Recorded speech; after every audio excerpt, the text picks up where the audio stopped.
Hey guys, Minor Pains once again, and this is another installment of the series of videos for World of Logs tutorial. For this video, we're going to go under the Players tab and break information down for particular players. For this one, we're going to go for myself here, and we're going to see this pretty useless graph that just has a bunch of jumbled information that not really telling you much of anything. However, the rest of these tabs can provide to be pretty useful. You can click damage by spell, and you can kind of see what you're doing as far as for DPS. I'll get a little more in detail in this page, or that particular part of the page with the DPS person here in a moment. We're going to see where we're taking damage here. What we can try to do to avoid some more damage, to see if you're standing anything like one of the frozen orbs, for instance, or sand traps, and you kind of see where you can try to improve to avoid a little more damage for a particular fight, especially for this Hordon fight as being a more survivability fight.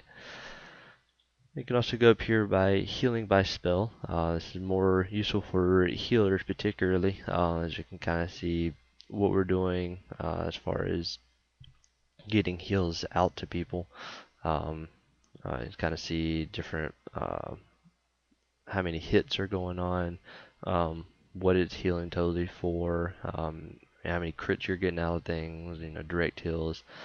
Kind of see the uptime for, like, say for HOTS. You can kind of see how much overhealing you getting from a particular spell. And, like, for instance, this Cascade, I can see that I'm getting a lot of overhealing for. I need to use that a little more effectively to try to conserve a little more mana throughout that fight, as that fight does stretch mana. But you can also see healing taken down here on the bottom. You can kind of see what's healing you for what, again, for more for overhealing, etc. You got damage by actor, which I don't particularly find this page very useful, but you can kind of see what you're taking damage from. Healing by actor, you got healing done on, for instance, the two tanks, of course, are going to be the highest two, and Ava would be right behind them because the second door he's tanking partially, and it kind of trickles down from there. You can also see who you're getting your heals from this bottom part with healing taken from. And you also got buffs gained here, which is extremely useful, especially for tanks or any DPS that are trying to constantly keep buffs up throughout the fight. Um, for me, it's more of I can see like what I'm getting out of, say trinkets or enchants or mastery, for instance. You can click this little pound button here on the edge to kind of see where you're getting it throughout the fight. Like this infinite power here on the top, I can see I'm getting it for quite the majority of the fight, which is good because, as you can see here, every 10 that I get is a free heal on somebody. And you can also see like where you're getting time warp, etc. And like for instance here, yeah, time warp here at the third door. You can kind of see also what you're doing to stack with that, namely for DPS, but you can see what you're doing to stack with that time warp to peek out that damage as much as possible there. You also see debuffs here, which you can kind of see where you're like standing in something or holding on to something that should be dispelled pretty quickly. You can see that I got up to 5 stacks on this particular attempt, which we want to try to dispel that as much as possible. Like the way I play this fight is typically on that door, try to dispel whoever has the most stacks first before I move down, just to try to minimize damage as much as possible. Um, you can also see, all your other kind of debuffs that you're getting throughout a fight, like here, the frozen bolts, etc.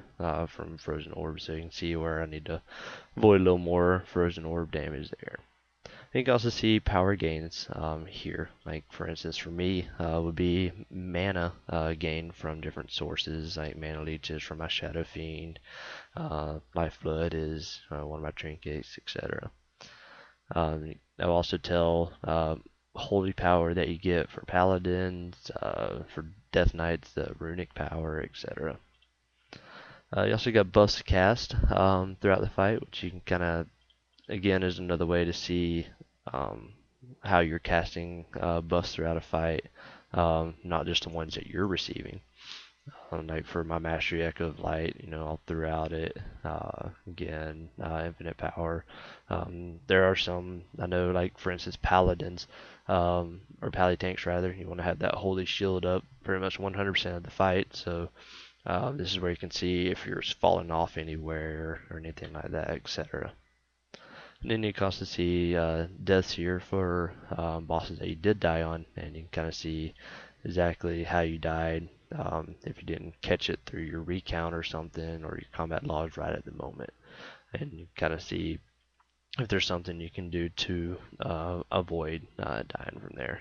Like from here, again, frozen orbs is something I need to avoid a little bit more there. Now we'll go over here, we'll pick on Alana here. That's for the DPS. As I said, I would go back to it. We got damage by spell here, and kind of just see what things you're doing to, uh, DPS. You can kind of see your up times for some of the dots. I don't know the Hunter class very well, so I don't know um, what's supposed to be up all the time or what's supposed to be up most of the time, etc. But you can kind of see here how you can improve your DPS as far as keeping dots up and stuff like that.